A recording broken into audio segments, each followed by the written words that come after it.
Good morning. I'm Matts Ingemanson.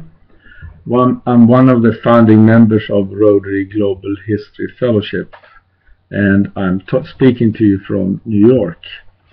This is the first time I'm speaking through YouTube, so I'm getting used to the media, and it's a new experience for me, so different from speaking in front of an audience.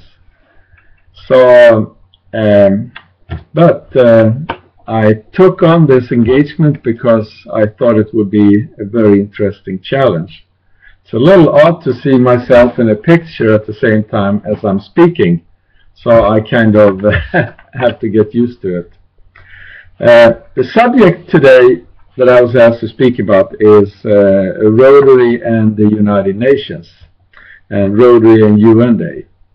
Every year, and the first week of November, typically, Rotary celebrates its UN Day, and that means that the leadership of Rotary International gets together with Rotarians in New York and also from around the world to discuss its relationship with the United Nations, and we do that together with the leadership of the United Nations.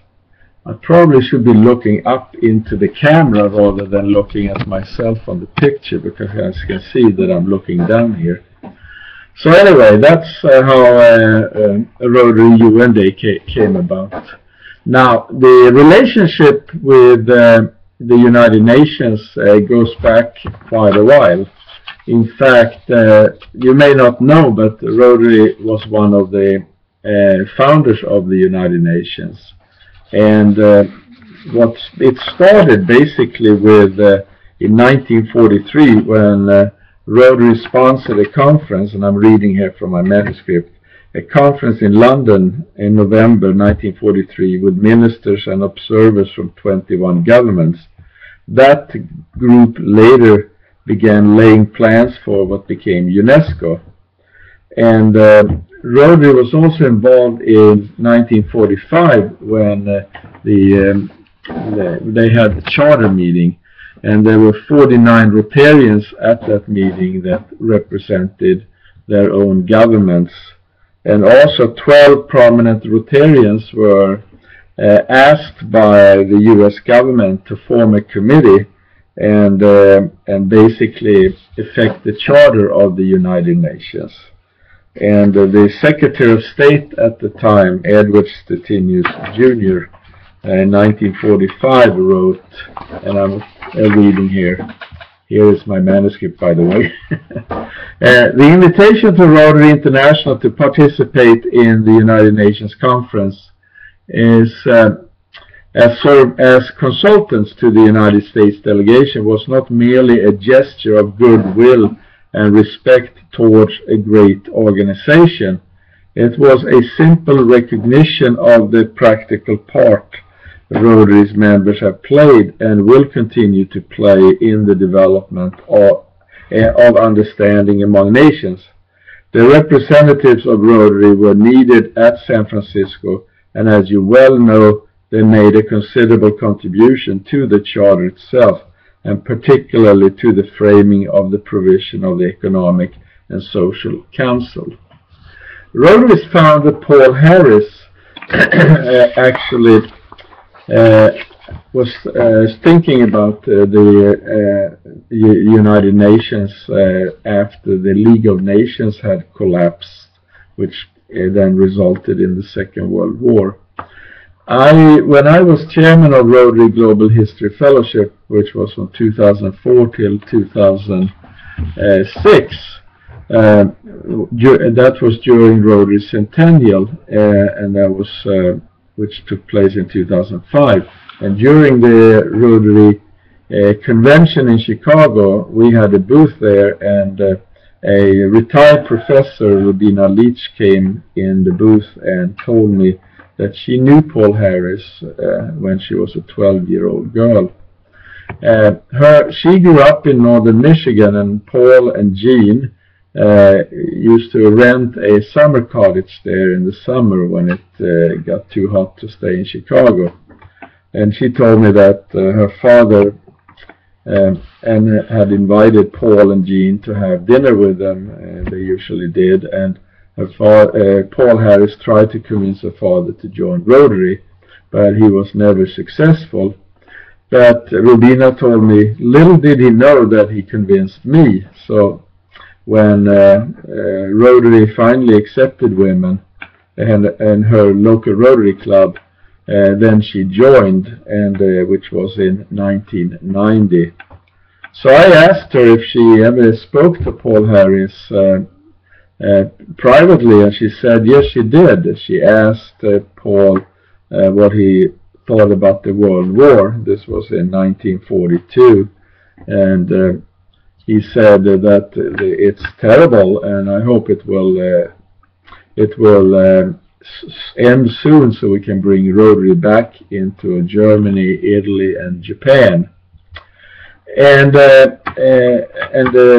I suspected already then that after that Paul Harris had played an important role in the forming of the United Nations. Rotary was not the only sponsor. Of course, the U.S. government, Franklin D. Roosevelt, Eleanor Roosevelt, there were a lot of other also of like-minded.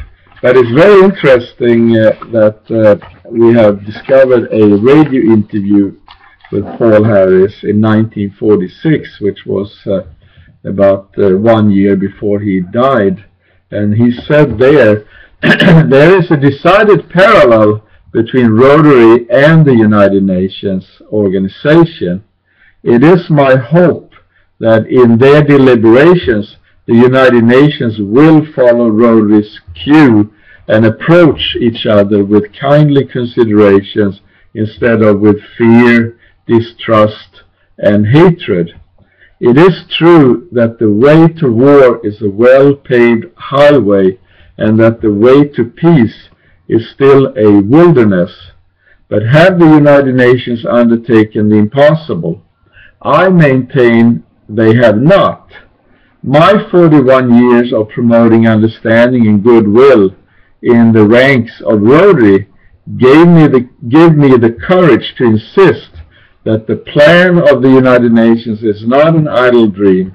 It is practical, and that given half a chance, it will succeed. Now, in 1946, the United Nations was only 1 year old, so it was not given maybe a big chance of success. Now the United Nations, it was formed in 1945, so it's more than 75 years old now, and so we take United Nations for granted. But the reality is that Rotary is a bigger organization than the United Nations. We are 1.2 million Rotarians around the world, and we're in 200 different countries. So we're actually in more countries than the United Nations.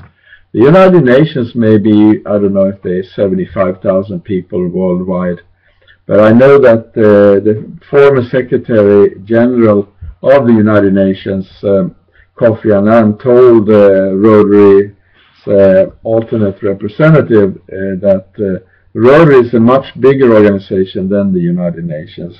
And the United Nations have relied on Rotary a lot. Polio Plus is an example of that, of a cooperation between Rotary and the United Nations.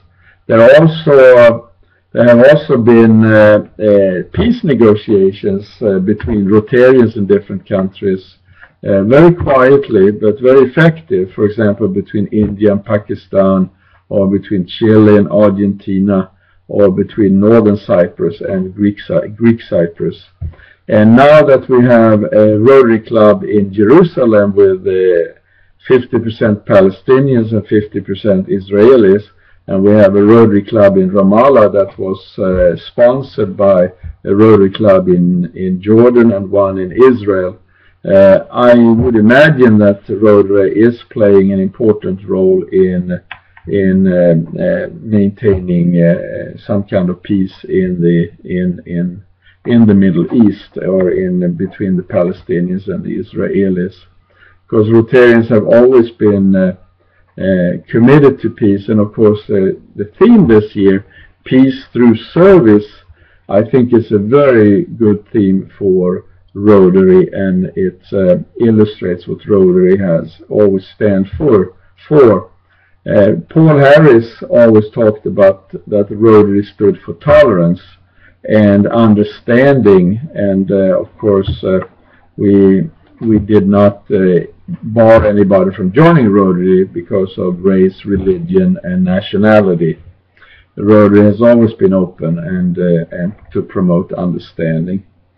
So I have spoken for almost 11 minutes. I can see the clock here, and maybe I should finish my speech here, and then I will participate in your meeting and basically be available for questions. Thank you very much.